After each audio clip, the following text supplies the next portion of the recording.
আমরা এখন আরো চেষ্টা করব যে আরো নিচের দিকে যাওয়ার জন্য। এখানে আরো চ্যালেঞ্জ রয়েছে, পানি উঠে যেতে পারে, সম্ভাবনা খুবই ক্ষীণ।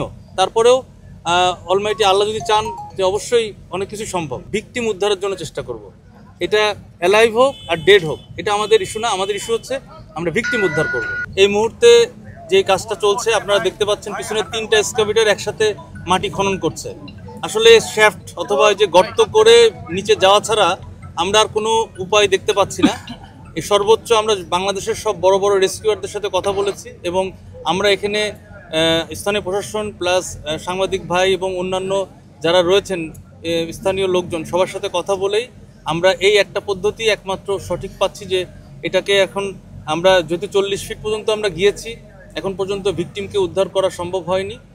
সুতরাং আমাদের যেটা মনে হচ্ছে যে এটা আরও গভীরে যেতে হবে, যার কারণে মাটি যাতে চারপাশ থেকে ভেঙে না পড়ে, মাটির যে গঠন ওটাকে ঠিক রেখে, এবং মাটির যেহেতু একটা বড় চ্যালেঞ্জ যে মাটি যেহেতু ভেঙে আবার আমাদের অন্যান্য ড্যামেজ না করে, অর্থাৎ অন্যান্য রেস্কিউয়ারদের আবার বিপদে না ফেলায়, এজন্য আমরা চেষ্টা করছি যাতে এটা স্লো করে এই এক্সকাভেটরগুলো এসে যাতে কাজ করতে পারে এবং আরও গর্তটা খনন করতে পারে। তবে আমরা এখন আরও চেষ্টা করব যে আরও নিচের দিকে যাওয়ার জন্য। এখানে আরও চ্যালেঞ্জ রয়েছে, পানি উঠে যেতে পারে, তারপরে মাটির যেহেতু প্রকৃতি এখানে নিচের দিকে যত যাচ্ছি তত আরও এঁটেল মাটি, এঁটেল দোআঁশ মাটি দেখা যাচ্ছে, যার কারণে পানির একটা শঙ্কা রয়েছে। তা আমরা চেষ্টা করছি যাতে দ্রুতই এটা যাতে আমরা উদ্ধার করতে পারি। এটার জন্য সবার সহযোগিতা কামনা করছি এবং আমরা কাজ করছি, আপনারা দেখতেই পাচ্ছেন।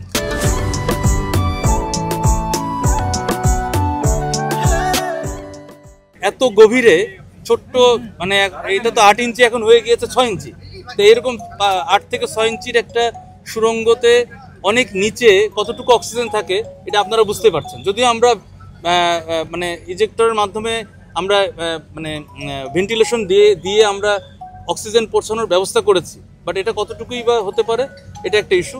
তো এটা তো সম্ভাবনা খুবই ক্ষীণ। তারপরেও অলমাইটি আল্লাহ যদি চান যে অবশ্যই অনেক কিছু সম্ভব। আমাদের এই সার্চ ভিশন ক্যামেরা যখন গিয়েছে, আমরা যখন আসার পরে সার্চ ভিশন ক্যামেরা যখন আসার পরে যখন দেখা হলো যে উপরে আপনার মাটি পড়ে গেছে, যেটা তখনই স্থানীয় যারা ছিলেন তারাই বললেন যে আপনারা আসার আগে আবার আমাদের স্থানীয় যারা আছেন তারা আবার চেষ্টা করেছেন। স্বাভাবিক, এটা একটা ইমোশনাল ইস্যু, চেষ্টাটা করবে এটাই স্বাভাবিক। কিন্তু আমরা যখন সার্চ ভিশন ক্যামেরা দিয়ে দেখলাম তখন কিন্তু মাটি পেয়েছি, মাটি এবং খড়কুটো, এটা সারা বাংলাদেশ দেখেছে। সুতরাং এখন আশাটা কতটুকু এটা আপনিও বুঝতে পারছেন, আমি বুঝতে পারছি। তবে আমরা সর্বোচ্চ চেষ্টা করব, আমরা ভিকটিম উদ্ধারের জন্য চেষ্টা করব। এটা অ্যালাইভ হোক আর ডেড হোক, এটা আমাদের ইস্যু না। আমাদের ইস্যু হচ্ছে আমরা ভিকটিম উদ্ধার করব।